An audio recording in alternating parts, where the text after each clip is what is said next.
Here we go. We are back. We are back. So this is not a replay of the previous live that we did with Chris Hampton. This is round number two. When I tell you that we are serious about getting 100 men to the Iron Sharpens Iron Conference, April 19th in Orlando, we are serious. We're not even stopping on the weekends, Saturdays, where you guys are on the beach, the pool, maybe you're cutting grass, cleaning house. We are here making sure that we spread the word and let you know what we're up to and what the experience can be for you at this conference. It's a men's only mental health conference. And I would also want to stress something here. While it's easy to kind of focus on the negative part of mental health and you need help or maybe you're in a weak place, I also want to point out that being in environments like this is also perfect when you feel like you're at the top of your game. Kobe, Jordan, they didn't stop training just because they were at the top or they felt really good. They kept on making sure they stayed there. So for those of you who feels like maybe there's something not quite aligning to where you want to be in your life right now, or if you're feeling things are going pretty damn good for you, this is still an opportunity to be in a place where you can get this perspective, a unique perspective on how it is that you're showing up, how you want to show up. What is your experience as a professional, entrepreneur, father, husband, son, whatever that may be? This is the way you can get this next level perspective on how to continue to mold the life that you want for yourself. So it's not always about the doom and gloom or there's something wrong with what's going in your life right now. So today we're going to switch it up on you a little bit. So while it is a men's only conference, Iron Sharpens Iron, April 19th in Orlando, today we have a special guest today. We're bringing a woman on here. We're bringing our first woman, actually our only woman speaker that's going to be at the conference here. And she's going to really open up so much for us. And I'm guessing probably a lot of hearts as well. She's going to talk about her experience about her son taking his life about 10 years ago and what that can be like or what can affect, how it can affect us if we really put more attention to our own healing. So as a parent, as a father, when you do your own healing, when you make sure that you are good with your emotions, and you make sure you're good with your inner compass, how is that's going to trickle down into your child's experience in their life? And more of what it is that she can share about her own experience about going through that. So without further ado, bring on here Kristina Dhountal. Thank you so much for being here. Thanks for having me. I appreciate that. So look, I also want to just point out that this is going to be Orlando's top financial brokers that we have here. And this is her rest time. This is her recoup time. And she is giving her time and energy to make sure that you understand what it is that we're going to have at this conference and how you can be part of it. So I really thank you for being here, Kristina. It means a lot to us. It means a lot to myself. So to continue the series of the question, what does Iron Sharpens Iron mean to you when you hear that, Kristina? To me, I think, we all have to work together. We all really have to know our strengths and our weaknesses in order to just get better in life. And so Iron Sharpens Iron for me, I'm listening to the best of the best, the experts in their field in order to get better, for me to be a better advisor, as you said, a better wife, a better mother, all of those things across the board. I think, as we continue to grow as people, that you cannot help but just look and see how you're impacting people right now, but how are you going to impact generations to come? And so I'm excited for this men's conference. When Shelly asked me, I was like, I'm going to be the only female. And so, that was a little nerve-wracking, I'm not going to lie. But I definitely, when she told me her heart and she's been with me along this journey the whole way. And so I know from an impact perspective, what I can, bring to the table when it comes to our children and how we're going to impact them, not just now, but for generations to come. Yes. I love that response and specifically highlighting for generations to come, because sometimes we can get so self-absorbed with what we're doing right now and the experiences we want to have right now. We see this on a political scale. We see this always, what can we do right now? But what about the actions we take right now that's going to have a ripple effect to 1, 2, 3 generations out? So it's a great perspective. And I will say this, Kristina, I'm actually excited you'll be there. Because while it is important, I'm an advocate of having male-only spaces for specific reasons. There are some things that men won't hear until you say it because of your energy and your perspective. So while I have the experience and Chris and Brian and all the other Lewis, all the other speakers who will be there, some men won't be able to hear the message the same until you come out there. So I'm glad you're going to be able to really penetrate that masculine energy we'll have there. So without further ado, let's start off with just your story. You've been sharing this a lot around your son's passing about 10 years ago for Sachi, and of how that impacted you. So I just want to just create some space for you just to what's the message that's on your heart that you would want any parent, could be the father, could be the mother. What would you like them to know about your experience and how that affected you?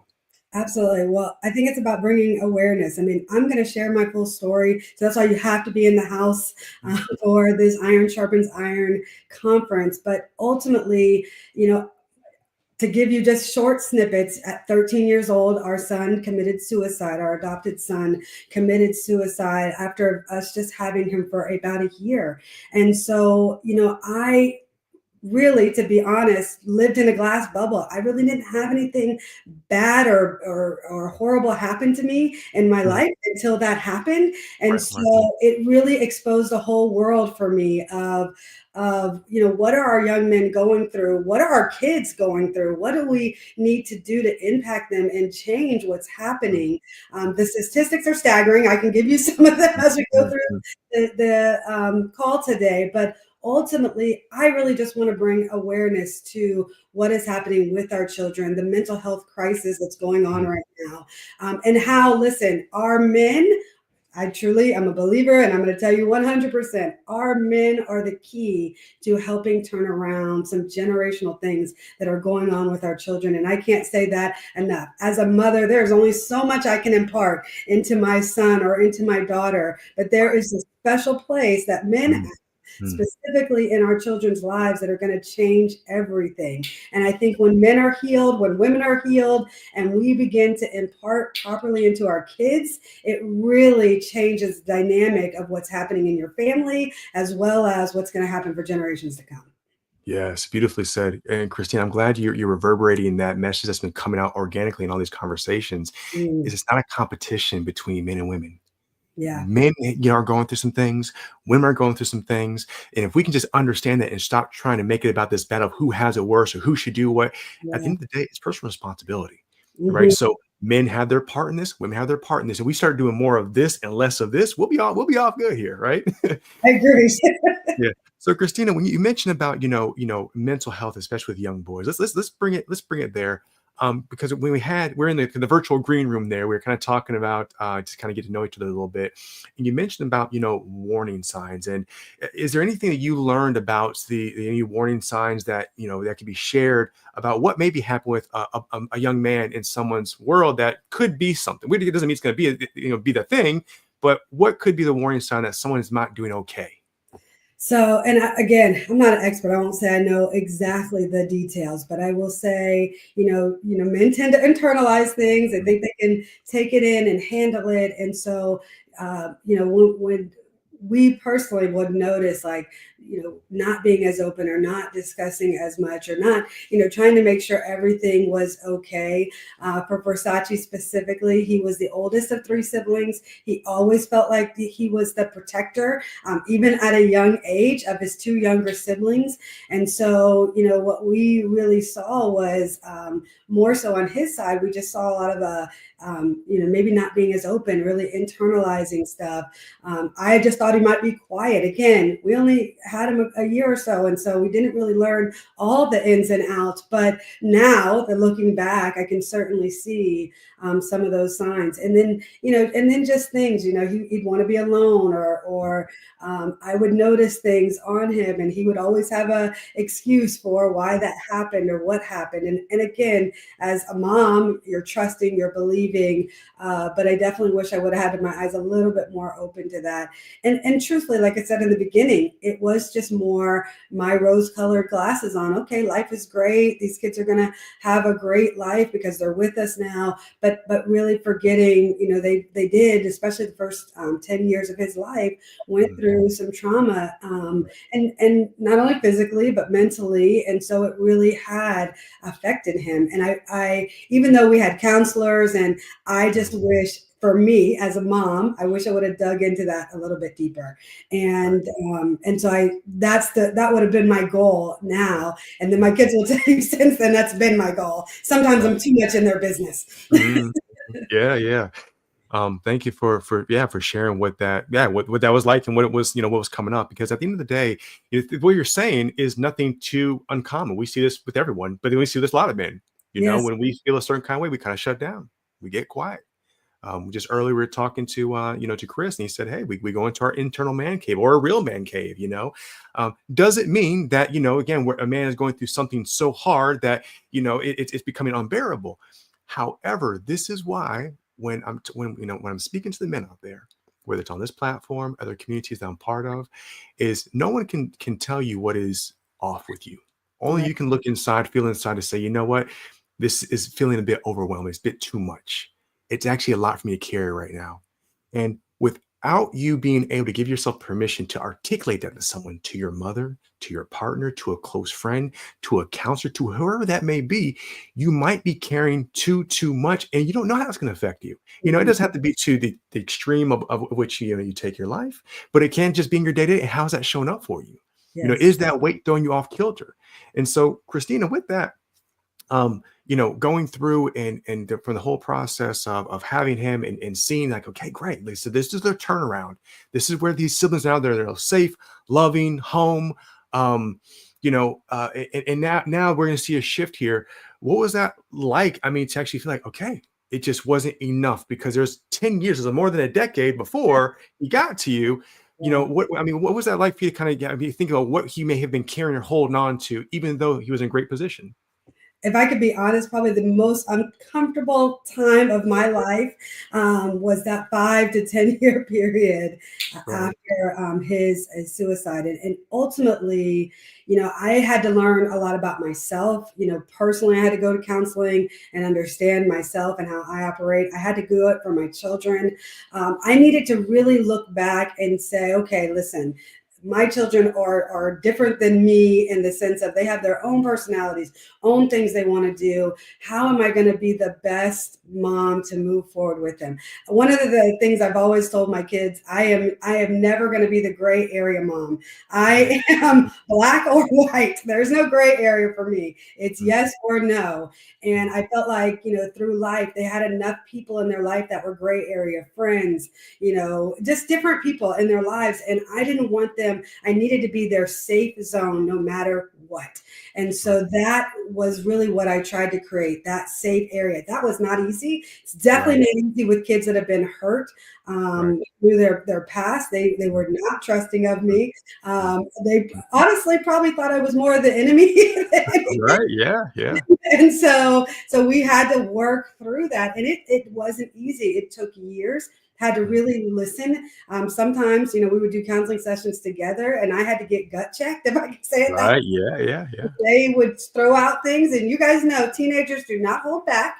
They would throw out things, and I would be like, "Oh wow!" And I remember never forget a time that my daughter flat out told me to my face I was mean, Uh-huh. and I just couldn't believe that Mhm, was coming. But I had to really be realistic. She was mhm. being very honest about her feelings and what she wanted Right, from our relationship. And unless I accepted, I couldn't just give her an excuse of, no, I'm not. This is why I'm this. You can't, you have to be able to uncover some of what they're going through and why they feel that way. You know, right, I talked a little bit about statistics in the beginning. I didn't really look at any of these statistics before my right, son committed suicide. I never had been involved with a kid that had committed suicide before. right. It never crossed my radar that that could happen in my lifetime. But here's the truth. Right now, the second leading cause of death amongst our teenagers is suicide. Wow, That's wow. a staggering statistic. Specifically amongst Black youth, it has Right. increased between 2007 to 2020 by about 144%. Oh, wow. It is not happening in our community. It's kind of like saying sex trafficking is not happening in Mm, our community. Yes, it mm, mm, is. mhm. This is happening in our community, and unfortunately, at disparaging rates. I would say, even the statistics of Black males to white males is staggering that it's almost double the amount. And Mm, so I say that to say I didn't realize any of this was going on, mm, and I had to do the hard work to mm, find out, okay, wait a second, now I got to take these rose-colored glasses off. I need to be real that this is happening. My mm, kids may not be okay, mm, and if they're not okay, they need to have a safe place for me to be able to talk to them. I want to perspective this though, because I'm a mom, right? So I'm really like the let's hug, I'm the safe mm. place, right?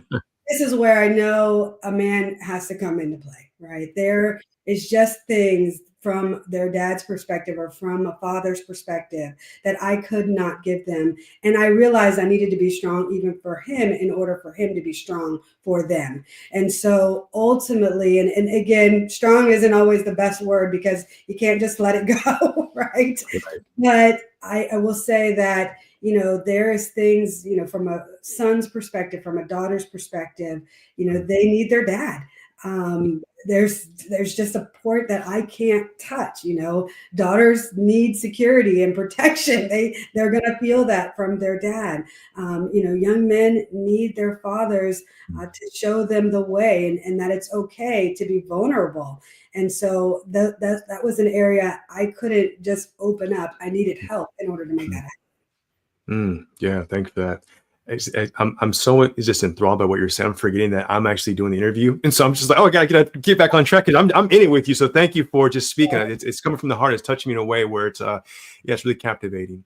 Um, I'm gonna go back. You said something I still think is so important, and that is the generational part. And it's making me think of one of my favorite books called The Prophet by Khalil Gibran. And he talks about kids. And one of the things that he says about kids is, as a parent, he said, your kids are not your kids, and to not to try to make your kids to be like you, but essentially to be more like your kids. And Mhm. also, the last part, which really helped me have a perspective, a different relationship with my father, who passed away about 12 years ago, is the parents. He says the parents are like the bow and your kids are your arrows, and you shoot your kids further than you got. Oh And yeah. so how I hear that what you're saying here is when you have a father in the household, sometimes we take so much of the experience that we had with our parents that we feel like we can't do any better, or we Mm, forget how far we have gotten.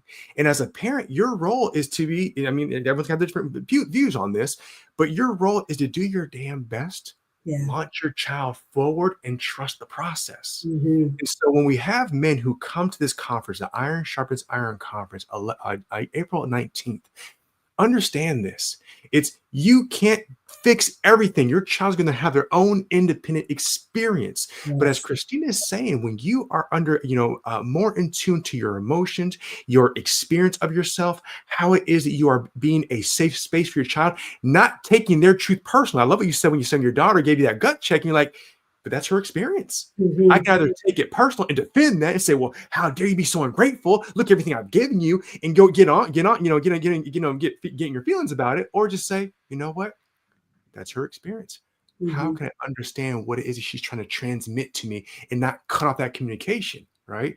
Yes. So, with that, Christina, how do you feel? I know you said like you kind of sometimes getting the feeling that you're kind of too much in your business now, but how have you navigated to have that good kind of balance where you say, you know what, I'm going to be aware. I'm going to do my best to open up conversation, invite them into that. But at the end of the day, I, as a parent, as a human, because you are a parent and you're just Christina, you're Yes. just Christina. Yes. How you develop that balance to be an aware parent without smothering or driving yourself crazy that this can't happen again? Like, what does that look like for you in the day to day? And believe me, those my children will tell you. I tell everybody when I speak. Those first couple of years, I was a smothering mom. Right. They were attached to me at the hip, and they did not like it. If I was going somewhere, they were going with me. But over time, and of course, you guys know how well that went with teenagers. Um, Right, right. Over time, we did develop rapport. We did develop conversations. Even today, my kids every day I try to call in and check in on them, or just have a regular conversation. That's not always. Listen, and I'm not I've got a little bit of an old school mom. I'm not gonna lie, Mm, mm, and sometimes I think my kids are too soft, and mm. but I agree with you. side, our kids are going through. and I know our parents said this to us, this is a completely different generation, right? They have access and exposure to so much. Mhm. And I just tried to really impart in them healthy boundaries. You know, my Mhm. daughter just this morning told me she's doing a social media fast. Okay. Amen. You know, Mhm. because again, there's just so much that they are always exposed to. And so if I'm trying to just take a break and have a conversation with them, you know, I ask them to just do that with me sometimes. Just shut everything off and let's just talk for a little Right. bit. It's not perfect. Even for me, I'd say by all means, sometimes I'm a workaholic. This and that. And so I say to my children, but you have to be intentional about the breaks. And so in those breaks and that daily conversation, I try to get them to share a little bit. They don't share everything still, but I do try to let them know I'm at this point, especially because my kids are now a little bit older, they're in their early 20s. At this point, mom just wants to be there to help you. This is not, I've taught you, we've went through discipline, all those sort of things. I know you guys know right from wrong and which direction to go. Right now, I just want to be there for you in a healthy way. So set healthy boundaries, I would say there, Right. because that's easy to overdo too. But it just took, I will say, it just took a long time, and there was steps.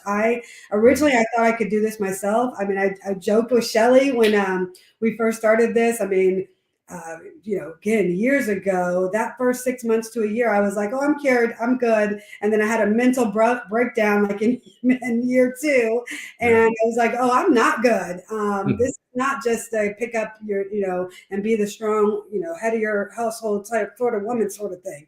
I don't want to be that. I want to be the helpmate. I want to be here for my kids. And so we kind of had to work through. So we did it with therapy. I think that even with today, especially what kids are seeing and exposed to today, I think that is a crucial part. Yes. We did it with, family meetings. Mhm. So we all knew what we were doing and on the same page and a safe place to say things that were going on. We did it with just regular communication. Sometimes it's easy for your teen to go in the room and shut the door. Well, go in there sometimes and just sit on the bed and listen or play a video game with them. Just things that will allow them to be a little bit more open to having discussions with you. You got to get them to their safe place. That's really what it is. Yeah. Again, in this generation, it is sometimes video games or, my daughter was really into watching TikToks and stuff. As long as it's appropriate, I'd sit and watch them with her. Or during COVID, I did the little TikTok games with them. Uh-huh. But just to get them, comfortable where we were so that they would stop and open up. Yeah. Yeah. Amazing. Thank you for those tips and perspective. What I heard in all that is persistence. You didn't Mm, give up. You tried, yeah, you experimented, yeah. you gave yourself the patience and the grace to actually go through that process where you say, okay, yeah, year 4, 5, 3, I'm feeling good. Bam. Life said, nope, no, you're not. And you Yeah. said, okay, I took that humble hit on the chin. Let me get back into it now to see where am I still kind of, not unpacking something here, being flexible with your kids and trying different ways to connect with them. And I'm going to say this out there, I guess for the men and the women, but again, for the men out there who's listening to this conference won't be the end all be all.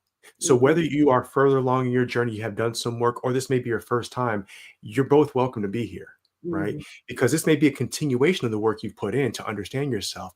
Maybe you've done your therapy, or you've done coaching, or you went on a retreat, but you've actually never been in an environment which is just men.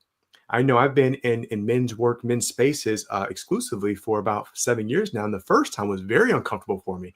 As a little boy and a young man, most of my friends were female, the little girls. And so the mhm, first time I was on the screen with just men, I felt this part being intimidated there. Now, the mhm. beautiful part in that is we get to share the commonalities that we may not always share about what does it mean to carry that weight. Like Versace, but we don't know. But being the eldest, we don't know what kind of pressure he had to be the protector at a young age. We don't know the pressure he was carrying to be an adult. Maybe he lost his child. We don't know that. And Mhm. so now, as a 20, 30, 40, even 50, 60-year-old man, what ways are you still carrying some kind of immense pressure? And that's okay. I think men are built for that to a degree, but not consistently. Right. We need to understand to see, when can we put that down? Where am I still carrying this title, this role that's, I don't need to carry that role anymore. Like you said, I don't always want to be the strong woman. I always just want to kind of sit, take a side step a little bit there and let my husband step in. I don't want to be that all the time. Right. Yes. And this is what you get at the conference when you have speakers like Kristina, like Brian, like Bryant, who come out there. At the end of the day, we can't teach you. We're not going to show you how to be a man, but we'll teach you tools. We'll Hmm. give you a different perspective. We'll give you a different way that you can fulfill your mission on here, so that when you do show up, you are affecting generations to come ways you can't even thought before. Right. You know. So before we wrap up here, Kristina, again, thank you so much for being with us here on a Saturday. Again, sharing your story. As someone who doesn't have kids, it still affects me, because when I imagine what kind of parent I would have been like, it makes me kind of play at this fantasy in my mind of like, okay, yeah, well, Kristina did it this way, da, da, da, da. And for those people who out there who do have kids, right? Hmm. There's no one way or right way to do this. We're all doing our best job to figure it out. And at the end of the day, if you have the tools and the resources to understand, to give yourself the permission to show up in the way that you want to, that's what this is all about. So thank you again, Kristina. She will be one of our speakers on April 19th in Orlando at the Iron Sharpens Iron Conference. She'll be the only woman allowed in the building. Well, we'll let Shelly in as well. I guess she is the brainchild of it, so we may or may not let Shelly come in here, but for sure you'll see have Kristina. You have her energy, you have her maternal instinct, her femininity to kind of break that up, to give a different perspective.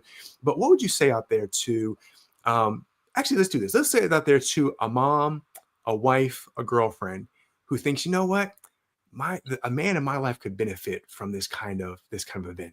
What advice do you give that to that woman to invite that man to something like this? Because sometimes we can be a bit egotistical. So how can you help the woman give that invitation?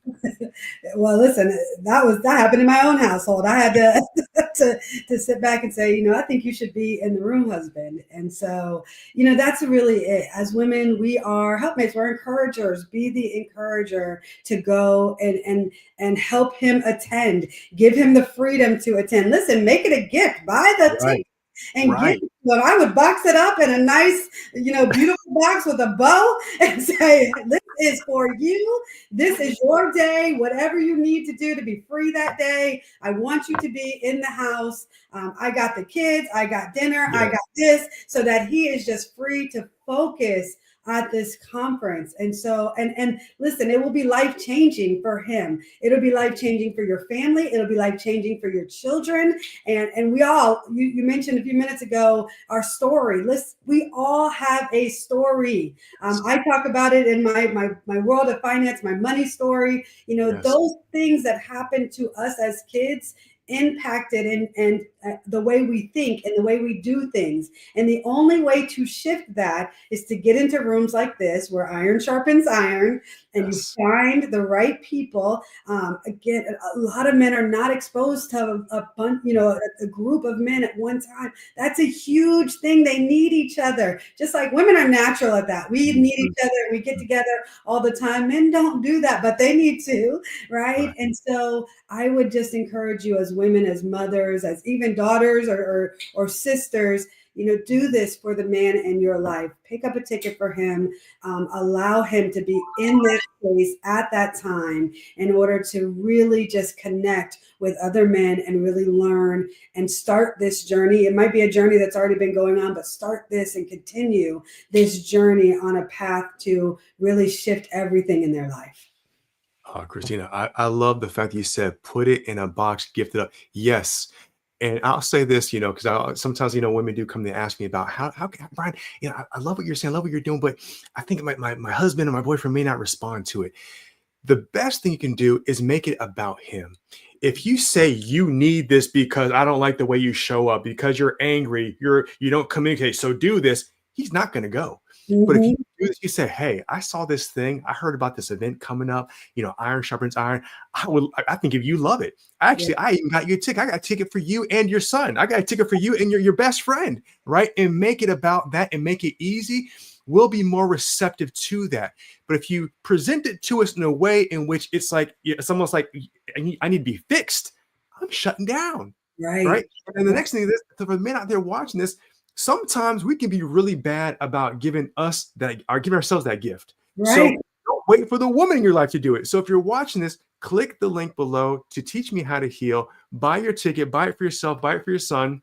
um, and give yourself that space. We don't need, yes, women are a lot better than we are of actually creating that kind of, that let's take care of ourselves, the self-love kind of aspect.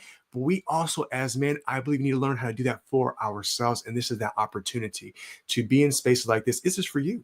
At the end of the day, when I talk to men all the time, don't wait for the world to change. Don't wait for your girlfriend, your wife. Don't wait for things to happen for you to step up for yourself. If you feel there is something right here that's not quite aligning for you, this is the opportunity.